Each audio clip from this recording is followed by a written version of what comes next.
tous, je suis très contente de vous retrouver aujourd'hui dans le deuxième update lecture du mois de décembre. Il risque d'y en avoir un petit peu ce mois-ci, parce que j'ai lu des BD. Et d'ailleurs, dans cette vidéo, je ne vous parle que de BD.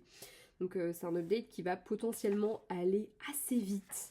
D'autant plus que les BD, je les ai déjà rendus à la bibliothèque, donc je n'aurai même pas de planche à vous montrer, ce qui est très con, il faut vraiment que je prenne l'habitude de les garder le temps de vous faire la vidéo. C'est un peu plus sympa pour vous aussi, donc bon, c'est pas grave.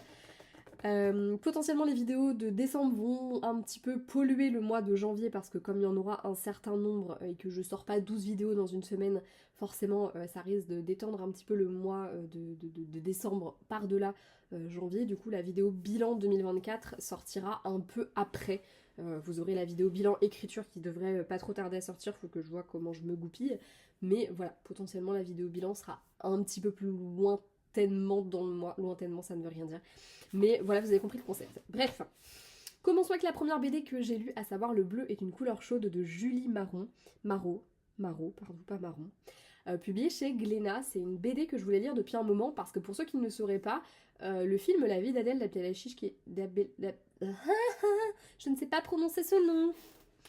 Bref, La vie d'Adèle avec Adèle Exarchopoulos et Léa Seydoux est tirée de cette BD. Le bleu est une couleur chaude, dans lequel on va suivre Emma, une jeune femme qui vient d'enterrer l'amour de sa vie. Cet amour de sa vie, elle s'appelait Clémentine, et elle lui a légué notamment ses journaux intimes, Clémentine, dans lesquels elle va retracer son parcours vers l'acceptation de son homosexualité, déjà, et puis cette belle histoire d'amour qui s'est profilée entre leurs 15 et leurs... enfin, les 15 ans de Clémentine à peu près, et ses 30 ans à peu près aussi. Voilà.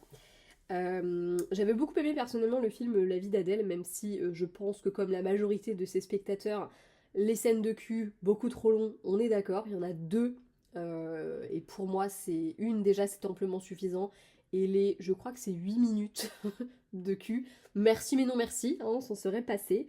Voilà, je trouve que c'était un peu long et que ça met tout le monde mal à l'aise. Pour ceux qui ont été gênés, sachez que dans la BD, il y a une scène de sexe entre les deux personnages et que ça dure une page. Voilà, c'est quand même... Puis bon, si t'as pas envie de le regarder, bah tu regardes pas et tu passes à la page suivante si jamais ça te met mal à l'aise, ce genre de truc. Personnellement, j'ai trouvé que c'était une BD qui était très touchante. Et je suis contente d'avoir lu cette BD, de l'avoir découverte, parce que je trouve que ça offre un regard complètement différent sur le film. Puisque dans le film, alerte spoil, hein, mais il y a personne qui meurt dedans, il y en a aucune des deux qui décède, ou alors je me souviens pas bien du film, mais je suis à peu près sûre de ça. Du coup, c'est forcément un choix qui, je sais pas si ça dessert l'histoire ou pas, je sais pas ce que ça crée dans l'histoire, mais j'ai trouvé que ça apportait vraiment une lecture hyper différente à la BD, et enfin, la lecture entre les deux, je la trouve très très très très différente. Dans Le bleu est une couleur chaude, donc la BD, on va vraiment avoir la construction de cette histoire, on va avoir la construction aussi de la sexualité de cette jeune fille, Clémentine, alors que je trouve que dans la vie d'Adèle, on a vraiment plus... Enfin, je sais pas. Parce qu'en même temps, il y a des scènes qui étaient tellement les mêmes, vraiment genre quand elle retourne au lycée, après que l'autre soit allé la voir, et qu'elle se fait traiter de goudou, enfin de sale lesbienne même, ou ce genre de truc, je sais plus, mais enfin des trucs assez aberrants. Je me rappelle que ça c'est une scène qui existe dans le film et qui est vraiment, enfin je vais pas dire qu'elle est telle quelle, mais quasiment c'est assez intense. Parce que vraiment j'ai eu l'impression il y avait des scènes, mais vraiment en fait dans ma tête se superposait le dessin à l'image du film. Je trouvais que c'était vraiment bien fait. Et en même temps, je trouve qu'il n'y a pas du tout la même chose qui se dégage de la BD. J'ai vraiment eu l'impression dans cette BD, même si on découvre le journal intime par le biais d'Emma, j'ai eu l'impression que c'était vraiment la vie de Clémentine justement qu'on allait découvrir, sa façon de vivre les choses, de vivre sa sexualité, de la découvrir et de se l'apprivoiser. Alors que j'ai plus eu l'impression dans la vie d'Adèle qu'on suivait, d'ailleurs c'est assez contradictoire, qu'on suivait vraiment l'histoire d'amour. Là j'ai eu l'impression qu'on s'écarte, enfin, et pourtant en même temps tout tourne autour de l'histoire d'amour. C'est assez particulier, hein. C'est vraiment une très très jolie BD, elle est belle, les dessins sont très très jolis.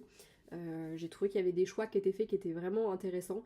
Le titre Le bleu est une couleur chaude prend évidemment tout son sens, notamment parce que Emma a les cheveux de couleur bleue et qu'il y a toujours cette espèce de teinte bleutée qui va teinter toute la BD, c'est hyper intéressant. J'ai aussi beaucoup aimé cette histoire de mort, mine de rien, parce que je trouve que ça ajoute quelque chose à l'histoire qui, honnêtement n'aurait pas été nécessaire dans le film, et je suis contente qu'ils aient fait le choix de ne pas partir dans ce truc-là, honnêtement. Je pense que ça aurait rajouté du pathos qui n'était pas forcément nécessaire, alors que dans la BD, je trouve que ça justifie vraiment le fait d'avoir une histoire. Voilà, je sais pas comment l'expliquer mieux que ça, mais c'est une BD qui est vraiment très intéressante. Elle est belle, elle est vraiment belle, même en tant qu'objet, elle est très belle. Et c'est une histoire qui est magnifique. On parle d'homosexualité dans ce que ça a de plus joli. On parle, enfin c'est même pas la question c'est même pas que ce soit de l'homosexualité ou pas. On parle d'une histoire d'amour, mais du coup bah forcément on va aborder le sujet sous le regard des autres, sous l'acceptation de soi aussi en tant que femme homosexuelle, voilà. Et d'ailleurs je reviendrai sur le sujet un peu plus tard parce que la troisième BD que je vous présente traite aussi de ce sujet-là. Je sais pas pourquoi d'ailleurs j'ai lu ouais, j'ai lu quasiment que des BD qui vont interroger, souvent l'enfance d'ailleurs, et des questions sur soi. C'est ce mois-ci. Et là, ouais, Le bleu est une couleur chaude, c'est une très jolie BD. Et j'avais envie de la découvrir depuis que je savais que c'était que le film était issu d'une BD. Et je regrette pas du tout de l'avoir fait parce que c'était très très cool. Ça m'a d'ailleurs donné envie de refaire des vidéos du livre au film parce que j'aurais plein de choses à dire dessus. Peut-être que je vais me refaire le film et que je vous ferai une vidéo dédiée à ce sujet. Je vais voir. Nous verrons bien. Nous verrons bien. Faut que j'ai le courage parce que c'est des vidéos qui sont très longues à préparer et... et je suis de moins en moins courageuse. Voilà, sachez-le. Même si j'aime toujours autant cette chaîne, je suis de moins en moins courageuse.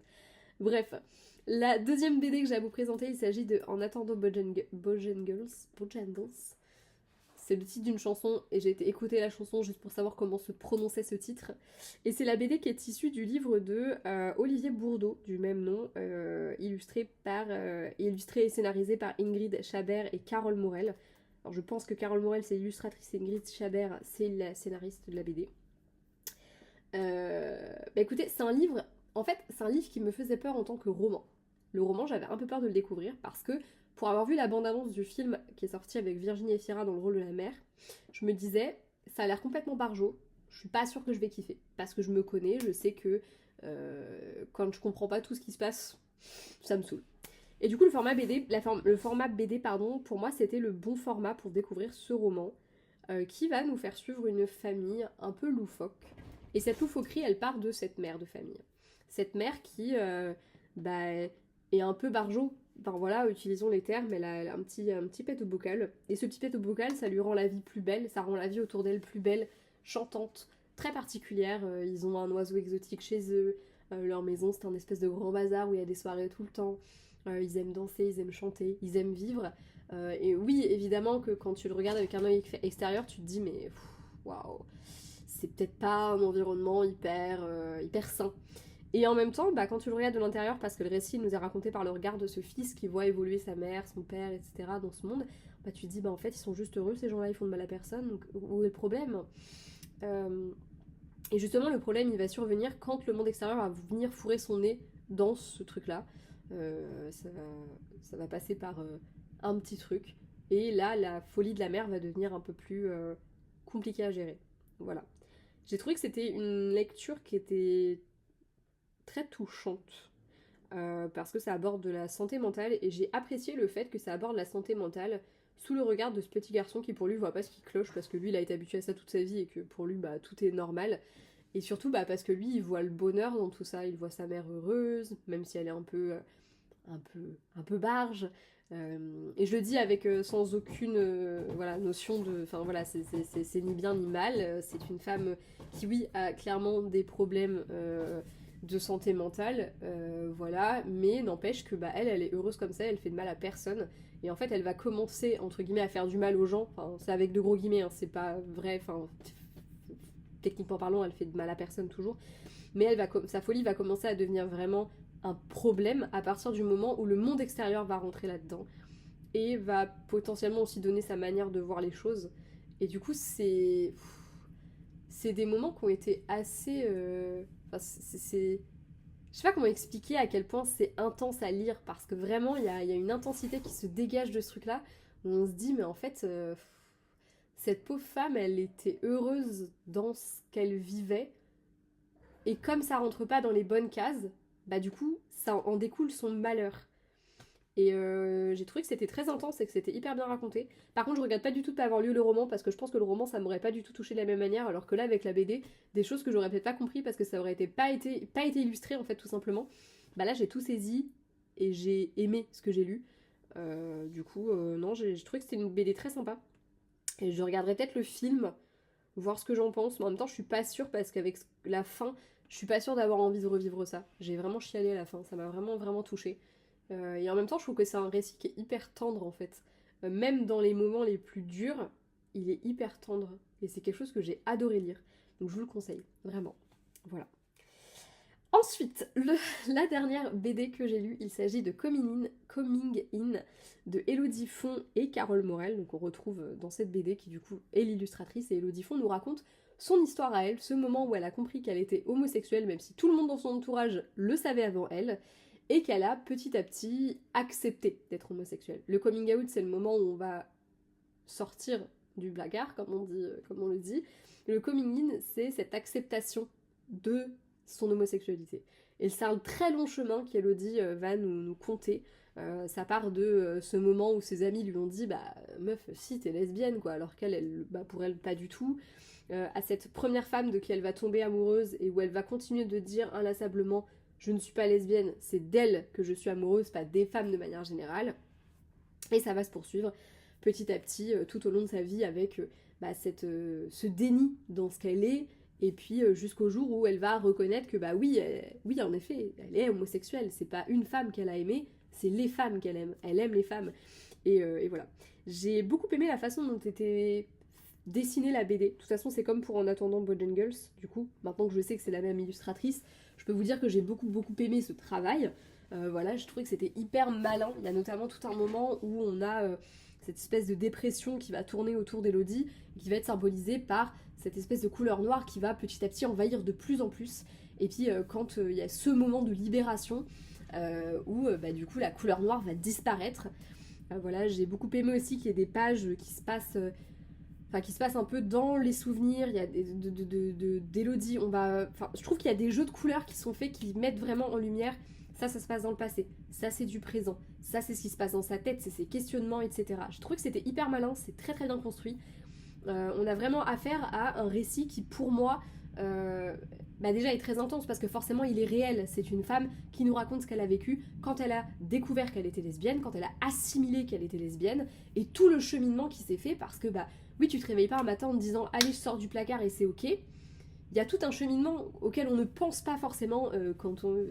surtout que je pense que c'est peut-être moins le cas aujourd'hui où on en parle plus ouvertement, mais le récit, le début de l'histoire, les premiers témoignages qu'elle nous livre, les premiers souvenirs qu'elle nous livre, c'est des choses qui se sont passées début des années 2000. Donc je vous laisse imaginer un petit peu dans la tête des gens, dans sa tête à elle, comment ça se passait, ce petit déclic, et comment ça a pu se passer. Enfin forcément c'était beaucoup plus difficile qu'à une époque où maintenant, des petits, potentiellement, si t'as des parents qui sont ouverts sur le sujet, tu peux être éduqué sur le fait que tomber amoureux, ça peut se faire avec un homme, avec une femme, et où plus facilement tu vas te dire c'est normal ce que je ressens.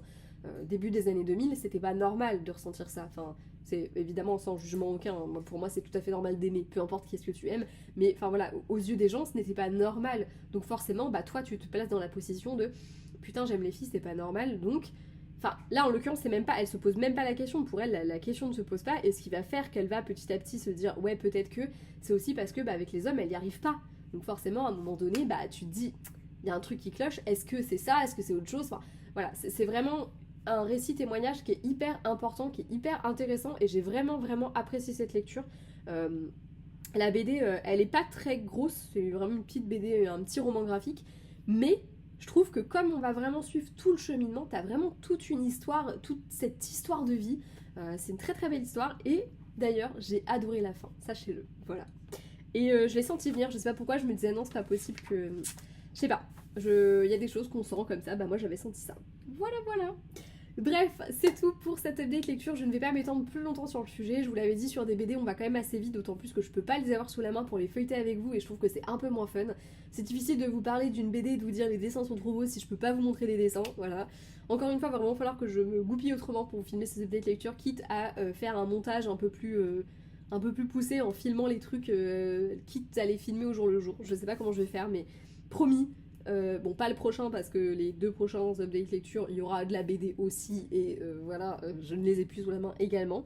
Mais promis, je vais faire de mon mieux, je vous le jure. Voilà. Je vous fais très gros bisous, je vous dis à bientôt dans une prochaine vidéo et puis jusque là, bah, lisez beaucoup. Ciao!